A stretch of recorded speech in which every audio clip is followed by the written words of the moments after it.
Bapak Ibu jemaat yang diberkati oleh Tuhan Yesus, hari ini kita memasuki Minggu Prapaskah 3. Kalau kalender gerejawi bilang ini adalah Minggu Okuli, yang berarti mataku tertuju kepada Tuhan. Nah, di dalam bacaan Injil Yohanes pasal 2 ayat 13 sampai 22, kita menemukan sebuah tindakan yang dilakukan oleh Tuhan Yesus Kristus, yaitu sebuah tindakan marah, Bapak Ibu Saudara. Nah, oleh sebab itu dalam pembukaan khotbah ini saya mau menjelaskan tentang marah. Tentu semua manusia normalnya pernah marah. Itu berarti marah adalah lumrah dan suatu sikap yang manusiawi yang ada dan lengket di dalam kehidupan kita sebagai manusia. Meskipun demikian Bapak Ibu, ada banyak orang yang tidak menyadari bahwa penyebab dan dampak yang ditimbulkan akibat kemarahan yaitu sesal kemudian. Tidak ada gunanya. Itulah bentuk dari ujungnya marah. Jadi ada seorang yang mengatakan bernama James Bryan Smith. Dalam bukunya dituliskan The Good and Beautiful Life. Dia mengatakan dalam buku itu bahwa setidaknya ada dua jenis kemarahan. Pertama, dan yang sangat umum terjadi adalah kemarahan reaktif. Itulah yang pertama Bapak Ibu. Kemarahan reaktif adalah jenis kemarahan yang muncul dengan cepat. Contohnya Bapak Ibu, ketika ada seseorang minum kopi di kok tong, tiba-tiba ditumpahkan pelayannya lah air. Tentu reaksinya akan segera marah, cepat dia. Itulah reaksi dari marah yang pertama ini. Dan contoh yang kedua adalah marah yang bersifat meditatif. Kemarahan ini adalah kemarahan yang menumpuk pada dirinya sendiri, memikul dendam. Cuman ada untungnya kemarahan ini Bapak Ibu. Jadi sebelum ia mengungkapkan marah langsung seperti yang reaktif tadi, kemarahan meditatif ini mungkin dia bisa menerka-nerka. Kalau tadi aku marah, oh ternyata begini. Jadi bisa jadi tidak marah. Begitu. Nah, kedua tipe kemarahan ini Bapak Ibu adalah reaktif dan juga meditatif disebabkan oleh alasan Bapak Ibu. Ada dua alasan yang menyebabkan orang-orang menjadi marah. Pertama, yang menyebabkan kemarahan adalah harapan kita yang tidak tercapai. Dan yang kedua, penyebab kemarahan adalah ketakutan kita terhadap situasi yang terjadi dalam kehidupan. Nah, jadi ketika ketakutan dan harapan itu terjadi dalam kehidupan, maka itulah yang memunculkan emosi dan kemarahan. Nah, oleh sebab itu, Bapak Ibu Saudara, kemarahan reaktif dan juga kemarahan meditatif ini sebenarnya tidak baik dalam kehidupan manusia. Lalu apakah ada marah yang baik? Lalu apakah ada marah yang positif? Seorang filsuf yang bernama Aristoteles mengatakan bahwa siapapun bisa marah, Bapak Ibu. Dia mengatakan demikian. Siapapun bisa marah. Marah itu mudah, tetapi marah pada orang yang tepat, dengan kadar yang sesuai, pada waktu yang tepat, demi tujuan yang benar, dan dengan cara yang baik. Bukanlah hal yang mudah. Itulah yang dikatakan oleh Aristoteles ini tadi. Inilah Bapak Ibu Saudara. Bahwasanya ada juga marah yang positif yang dijelaskan oleh Aristoteles ini. Maka inilah yang kita lihat bahwasanya dalam Injil Yohanes pasal yang kedua ini adalah kemarahan yang positif. Maaf Bapak Ibu. Tadi saya makan permen, dibilang jangan makan permen, ku makan permen. Bandel kali aku memang. Nah, Bapak Ibu Saudara, kemarahan Tuhan Yesus adalah kemarahan yang positif. Kenapa? Karena kemarahannya ditunjukkan karena cintanya kepada baik Allah. Itulah kemarahan yang ditunjukkan oleh Tuhan Yesus Kristus. Karena cintanya lah ia marah. Karena kasih sayangnya lah ia marah. Dan kisah ini Bapak Ibu terdapat di dalam Injil Yohanes yang dimana pada saat itu menjelang hari raya Paskah, Tuhan Yesus datang ke Yerusalem dan ia langsung menuju tempat bait Allah ataupun rumah Tuhan.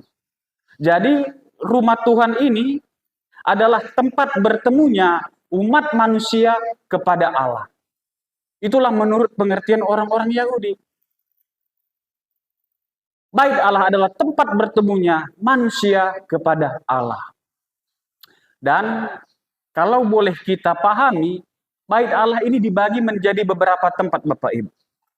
Tempat yang pertama itu adalah pelataran, di mana itu menjadi tempat orang-orang non-Yahudi untuk beribadah kepada Tuhan. Lalu ada tempat kedua.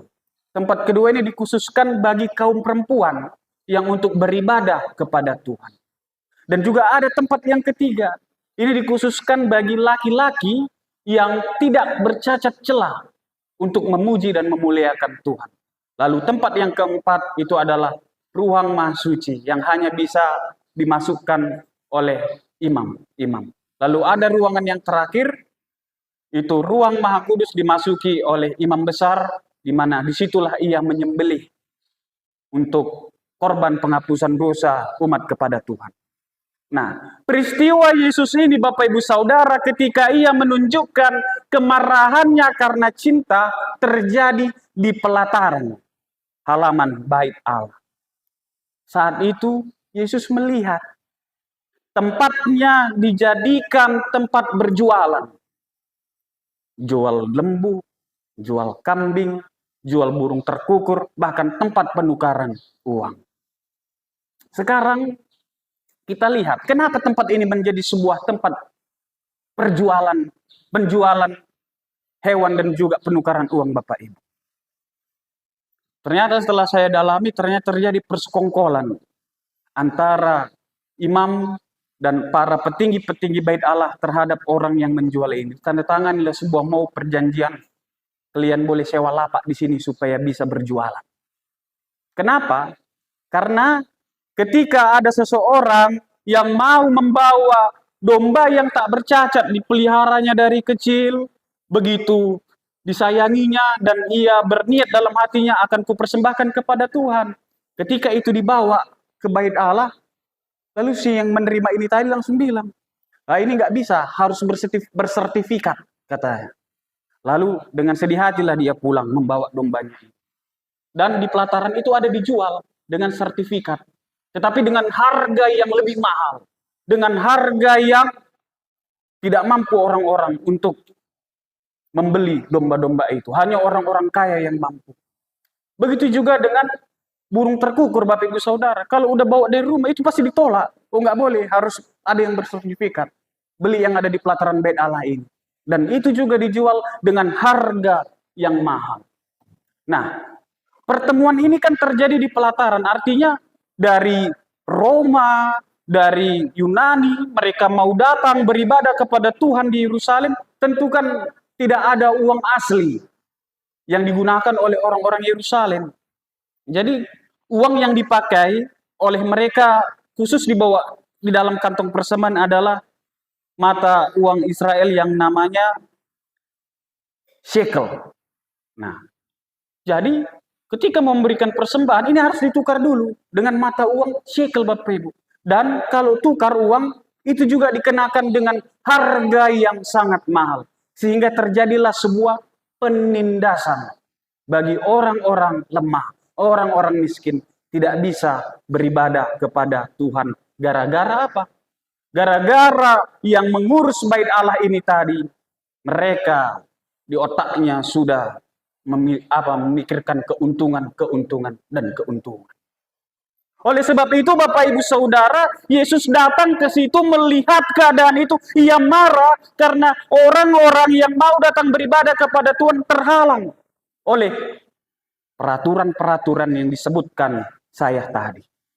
Makanya itu Yesus menunjukkan cintanya, marahnya dengan membalikkan meja penukaran uang. mengusir orang-orang yang berjualan. Karena Yesus berkata, apa? Rumah Bapakku adalah rumah doa bagi segala bangsa, Bapak Ibu Saudara. Artinya ketika mau datang beribadah kepadanya, kita tidak dituntut apa-apa. Yang dituntut adalah bagaimana kita datang menyembah kepada Tuhan dengan ketulusan hati, itu saja. Itu yang diinginkan Yesus pada saat itu kepada orang-orang Yahudi. Tetapi orang-orang Yahudi menghalang-halangi manusia dengan berbagai macam peraturan sehingga mereka tidak dapat beribadah. Ya bayangkan Bapak Ibu, udah disiapkannya kambing dombanya kan, datang ditolak, gak ada pula uangnya. Ya pulanglah dia, gak jadi beribadah. Gara-gara apa? Gara-gara peraturan yang dibuat oleh para petinggi-petinggi Yahudi di Bait Allah pada saat itu. Sehingga Yesus datang sesuai dengan tema kita, bahwasanya ia ingin membangun Bait Allah, mereformasi keadaan yang ada di sana, supaya orang-orang boleh datang beribadah kepada Tuhan. Namun saat Tuhan Yesus melakukan itu, Bapak Ibu Saudara, boleh kita bayangkan kalau pernah nonton filmnya, semua berserakan, teriakan di mana-mana. Kenapa? Karena para pedagang ini tidak terima dengan apa yang dilakukan oleh Tuhan Yesus, Bapak Ibu. Sehingga mereka mengadu kepada mahkamah yang ada di Bait Allah itu, dan Bait Allah itu pun mendatangi Yesus. Seperti biasanya Bapak Ibu, kalau orang Yahudi, mereka baru percaya seseorang ketika melihat bukti, melihat tanda. Makanya ia mengatakan, atas otoritas apakah kamu melakukan ini? Ini bertanyakan kepada Yesus, Bapak Ibu. Padahal mereka sudah mendengar apa yang dilakukan Yesus. Mereka sudah melihat mukjizat-mukjizat yang Yesus lakukan. Tetapi ketika Yesus datang, mau mengembalikan fungsi Bait Allah seperti semula, mereka pertanyakan, otoritas apa yang kau gunakan? Kuasa mana yang kau pakai? Siapa kau? Itulah artinya yang ditunjukkan oleh para mahkamah, petinggi-petinggi, mahkamah agama lah aku bilang, apa? Petinggi-petinggi Bait Allah ini. Ya Bapak Ibu Saudara. Tetapi Yesus berkata, dalam 3 hari aku akan kembali membangun Bait Allah ini. Robohkan dalam 3 hari aku akan membangun Bait Allah ini. Apa maksudnya ini Bapak Ibu Saudara? Syukur kita kepada Tuhan. Bahwasannya melalui Injil Yohanes kita diberitahu bahwasannya dimaksud dengan Bait Allah itu adalah tubuhnya sendiri. Tuhan Yesus sendiri. Tetapi para murid pada saat itu dan juga orang-orang yang berada di Bait Allah tidak mengerti. Mereka mengira yang dikatakan oleh Tuhan Yesus ini adalah perkataan yang tidak pantas. Kenapa? Karena bagi mereka Bait Allah adalah tempat perjumpaannya orang-orang untuk bertemu dengan Tuhan. Makanya mereka memakai bahasa itu yang dikeluarkan oleh Yesus di pengadilan ketika Tuhan Yesus diadili oleh Herodes. Makanya itu Bapak Ibu Saudara. Mereka tidak mengerti apa yang dikatakan Yesus. Bahwa yang dimaksud Yesus adalah tentang diri, tentang tubuhnya. Kembalilah kita kepada pemahaman Bait Allah. Bait Allah adalah rumah Tuhan. Rumah Tuhan itu biasanya dibuat untuk menjadi tempat pertemuan beribadah. Mungkin kalau boleh kita pahami, bagi kita rumah Tuhan itu adalah gereja. Apa itu gereja? Gereja adalah tempat beribadahnya orang Kristen. Gereja adalah tempat persekutuan bertemunya orang-orang beriman untuk memuji Tuhan. Dan gereja juga berarti orang-orang yang dipanggil dari kegelapan menuju terang kemuliaan Allah. Artinya apa? Gereja itu adalah kita. Kita adalah gereja. Kita adalah Bait Roh Allah. Kitalah yang telah menerima dan percaya kepada Kristus menjadi gereja. Nah, sekarang apa yang harus kita bangun di dalam gereja Bapak Ibu Saudara? Yaitu pondasinya kita. Dalam membangun gereja perlu ditanamkan sebuah pondasi yang betul-betul kokoh. Pondasi yang betul-betul kuat. Sama seperti dulu kalau mungkin Bapak Ibu ingat, saya memang nggak ada di situ. Ketika membangun gereja ini, tentulah Harus ditanamkan sebuah pondasi yang sangat-sangat kokoh. Supaya apa? Supaya kuat terhadap gempa. Makanya kalau Bapak Ibu berkunjung ke rumah pastori, di bawah ada itu temboknya, baloknya besar-besar itu kan, untuk menahan pondasi gereja. Itulah pondasi yang kokoh. Supaya apa? Supaya tidak tumbang, supaya tidak retak, supaya tidak hancur di kemudian hari. Maka harus ditanamkan pondasi yang sangat kuat. Begitu juga dengan kita, Bapak Ibu Saudara. Yang kita adalah gereja, harus ditanamkan sebuah pondasi. Apa pondasinya?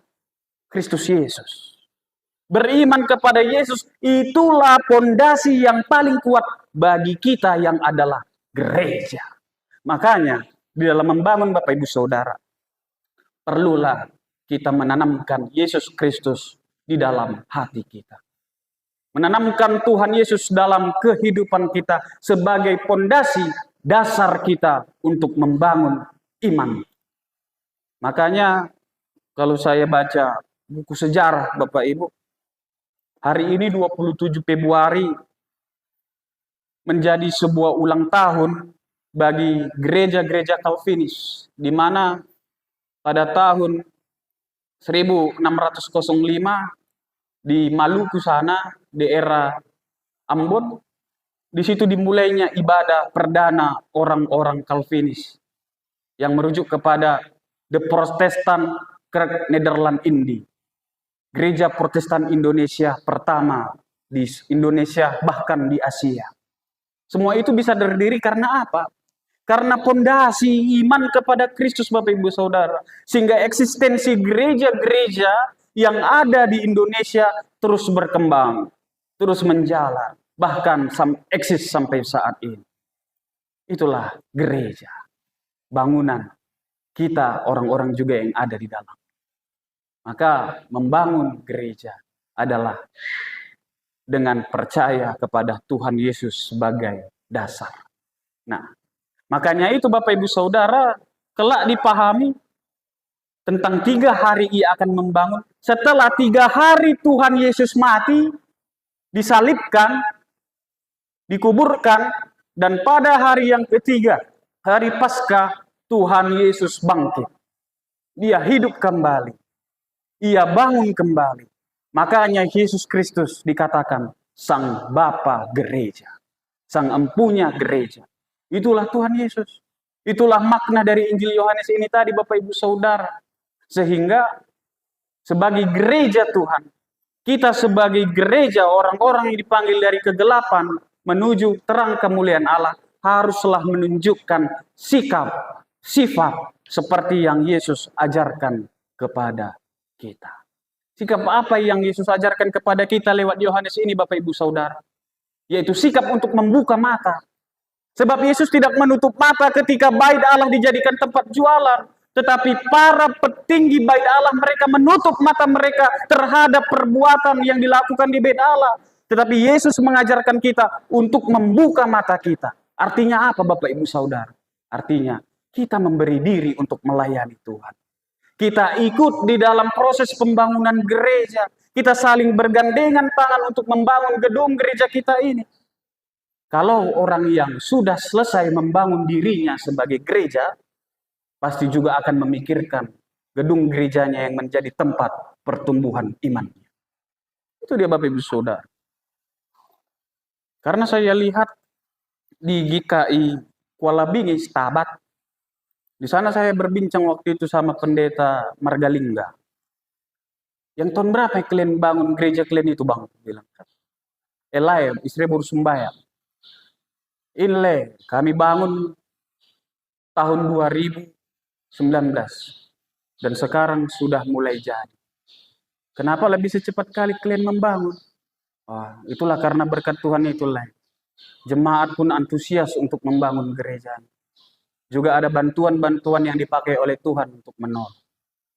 Dan hari ini Bapak Ibu Saudara, ini juga menjadi sebuah perenungan bagi kita. Kalau tidak salah ingat, tahun 2009 lah dimulainya pembangunan gereja GKI Sumut Gunung Sinabung. Berarti tahun 2009 masih SD lah aku di situ. Nah. Tetapi sampai saat ini syukur kepada Tuhan, hanya tinggal beberapa persen lagi lah pembangunan gereja kita ini. Maka sebagai orang beriman, mari kita berdoa, mari kita berusaha dan bekerja supaya cepat selesailah pembangunan gereja yang kita cintai ini di Kayu Sumut, Gunung Sinabung. Nah, sama seperti Yesus, Bapak Ibu Saudara, ia membuka mata tentang bait Allah dan ia bekerja melayani bait Allah dengan apa? Dengan bertindak. Tidak dengan ngomong doang, tapi ia melakukan, membersihkan pelataran bait Allah itu supaya apa? Supaya setiap orang yang punya uang ataupun yang tidak punya uang bisa datang ke bait Allah untuk beribadah. Karena Yesus berkata di dalam Injil Yohanes, rumah Bapakku adalah rumah doa bagi segala bangsa.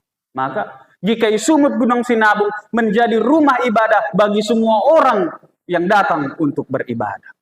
Itu harus kita jalankan, Bapak Ibu. Jadi kalau ada simpatisan yang datang, ya kita tegur sapa, ya kan?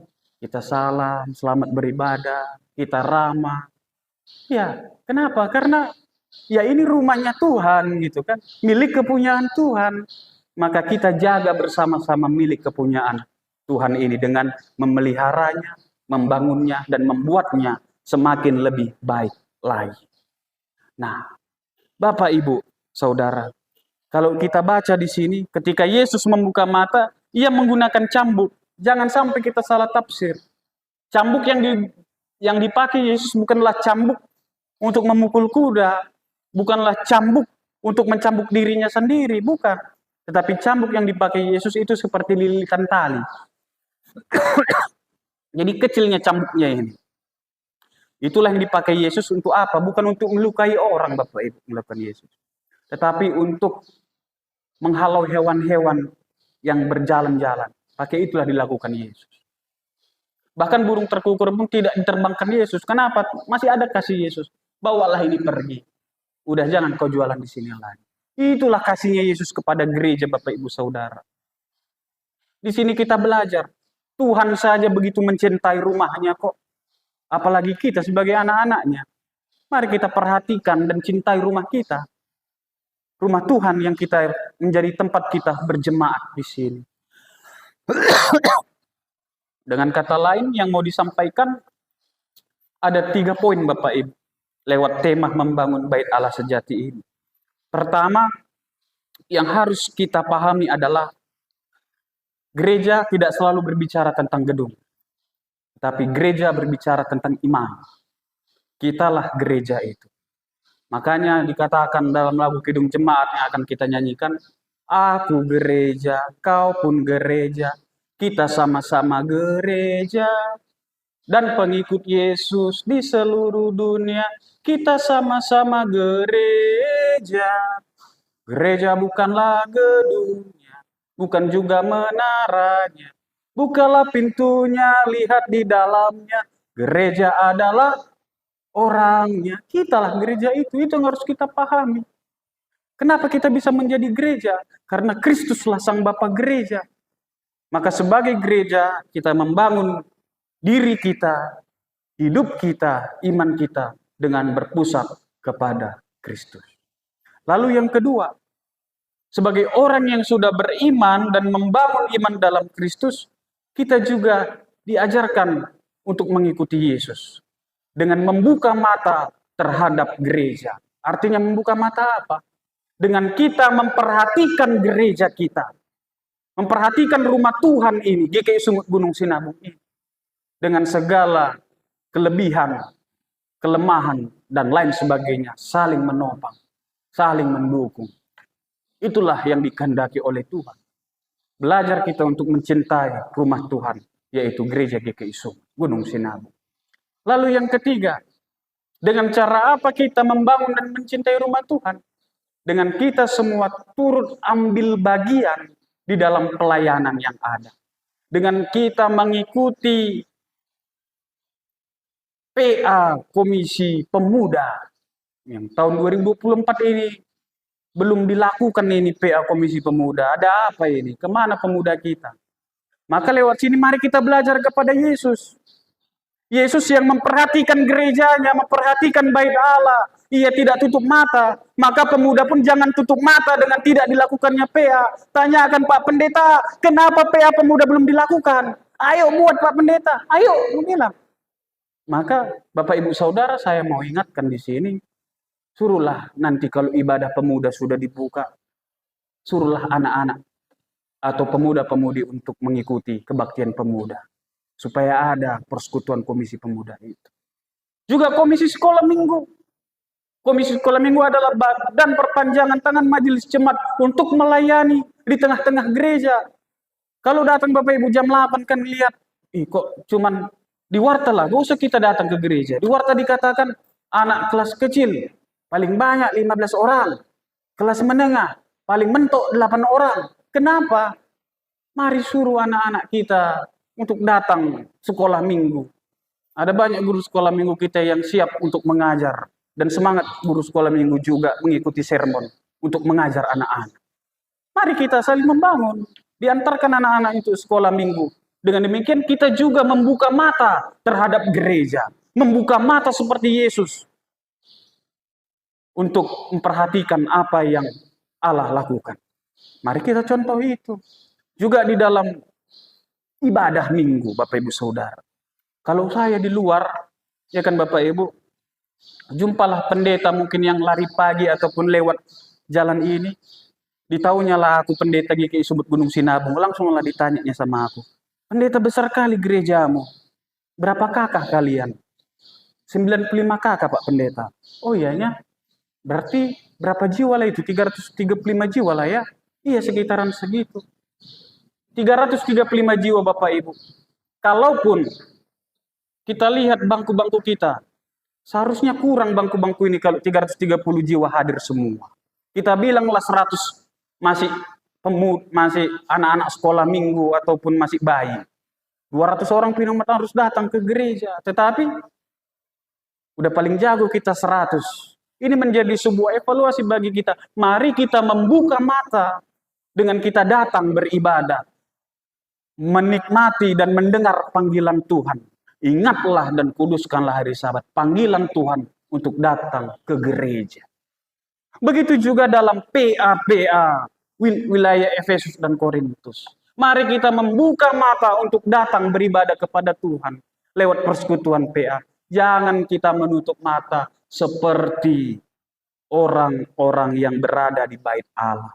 Tetapi mari kita belajar untuk membuka mata seperti Yesus yang melihat kekacauan di bait Allah, melihat kekurangan di bait Allah, langsung ia bergegas melakukan sesuatu, bertindak dia. Begitulah juganya kita sebagai anak-anak Tuhan, sebagai gereja, jangan kita menutup mata, jangan kita membisu, tetapi mari kita beraksi, bertindak dan melakukan. Bangunlah bait Allah itu, bangunlah diri kita, bangun gereja kita, bangun persekutuan kita. Itulah yang dikehendaki oleh Tuhan Yesus. Oleh sebab itu, Bapak Ibu Saudara, Yesus dengan tindakannya itu, ia berhasil menyucikan bait Allah.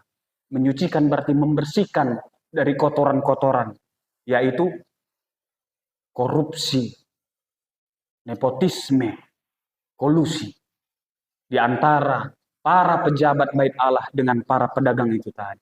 Sehingga bait Allah menjadi bersih. Semua orang pun nikmat beribadah, bernyanyi, mendengarkan firman Tuhan dengan tenang. Itu juga lah seharusnya yang kita lakukan. Ya, kalau kita lihat kehadiran sekolah minggu sedikit, suruh anak-anak, yang datang 30, 40 kan sedap lihatnya. Oh, yang hadir PA di wilayah ini 100, di wilayah ini 100, sedap lihatnya. Oh, ibadah minggu 200 sekian orang, enak dilihat Bapak Ibu Saudara. Bukan enak dilihat supaya dilihat mata. Tuhan pun senang bahwasanya anak-anaknya menjadi pendengar firman Tuhan. Anak-anaknya datang ke rumah Tuhan. Karena Yesus bilang pengertian gereja, rumah Bapakku adalah rumah doa bagi seluruh bangsa. Dan saya bilang tadi, gereja GKI Sumut Gunung Sinabung menjadi rumah bagi jemaat yang mau beribadah. Kiranya lewat firman Tuhan ini, kita semakin disegarkan akan pengetahuan tentang membangun bait Allah sejati. Demikian sabda Tuhan. Kita berdoa. Terima kasih Bapa untuk pengajaran-Mu melalui tindakanmu yang nyata Bapa untuk menyucikan bait Allah. Maka hari ini ajar kami Tuhan, supaya kami mampu meniru apa yang Engkau lakukan dan melaksanakannya di dalam kehidupan